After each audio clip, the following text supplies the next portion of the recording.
കഴിഞ്ഞ ദിവസം ഒരു വാട്സപ്പ് ഗ്രൂപ്പിൽ ഒരു ഫ്രണ്ട് ഒരു റീല് ഷെയർ ചെയ്തിട്ടുണ്ടായിരുന്നു. ഉന്നക്കായ എയർ ഫ്രയറിൽ ഉണ്ടാക്കുന്നത്.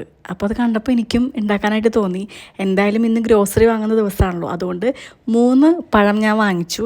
അത്ര പഴുക്കാത്ത പഴമായിരുന്നു കേട്ടോ, അതുകൊണ്ട് എനിക്ക് ഡൗട്ടായിരുന്നു ഇത് സെറ്റ് ആവുക എന്നുള്ളത്. പക്ഷേ കുഴപ്പമൊന്നും ഉണ്ടായിരുന്നില്ല. ആദ്യം തന്നെ ഞാൻ നന്നായിട്ട് പഴം ആവിയിൽ പുഴുങ്ങിയെടുത്തു. പഴത്തിനകത്ത് ആ ബ്ലാക്ക് കുരുകുരു പോലത്തെ സാധനങ്ങൾ ഉണ്ടാവില്ലേ, അതൊന്നും ഞാൻ കളഞ്ഞില്ല കേട്ടോ. നമ്മളെപ്പോഴും പഴം കഴിക്കുമ്പോഴും അത് കളയാൻ തന്നെയാണല്ലോ കഴിക്കുന്നത്. പിന്നെ പഴം നല്ല രീതിയിൽ കുഴച്ച് ചപ്പാത്തിക്ക് മാവ് കുഴയ്ക്കുന്ന പോലെ കുഴയ്ക്കാനാണ് ആ വീഡിയോയിൽ പറഞ്ഞിരിക്കുന്നത് കേട്ടോ. ഏകദേശം അതുപോലെയൊക്കെ ആക്കി എടുത്തിട്ട് നെയ്യും പിന്നെ നാളികേരവും പിന്നെ കുറച്ച് ഏലക്കായ പൊടിച്ചതും പിന്നെ ഞാൻ മധുരത്തിന് പകരം ശർക്കരയാണ് ഇവിടെ ഇട്ടിരിക്കുന്നത്. ശർക്കര നന്നായിട്ട് കുറച്ച് വെള്ളമൊക്കെ ഒഴിച്ച് ഒന്ന് ഉരുക്കിയെടുത്തിട്ട് എല്ലാം കൂടി മിക്സാക്കി നന്നായിട്ട് ആ ഒരു സ്മെല്ല് വരില്ലേ, അതുവരെ ഞാൻ നന്നായിട്ട് ഇളക്കി കൊടുത്തു കേട്ടോ. അതിനുശേഷം നമ്മുടെ പഴം ഇങ്ങനെ റൊട്ടിയൊക്കെ ഇങ്ങനെ പരത്തുന്ന പോലെ നന്നായിട്ട് പരത്തി. എനിക്ക് ആദ്യം ഒരു ബുദ്ധിമുട്ടുണ്ടായിരുന്നു, അതിനകത്തോട്ട് ആ ഫില്ലിങ് വെക്കാനായിട്ട് എനിക്ക് പറ്റുന്നുണ്ടായിരുന്നില്ല. പിന്നെ ഞാൻ പതുക്കെ സെറ്റാക്കി എടുത്തു കേട്ടോ.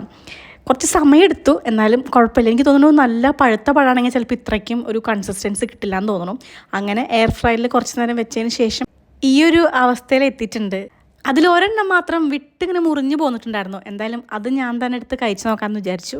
സംഭവം നല്ല ചൂടുണ്ട് കേട്ടോ.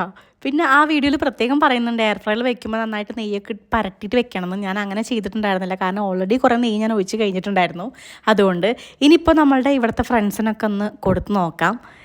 അപ്പം നാളെ കാണാം. ബൈ.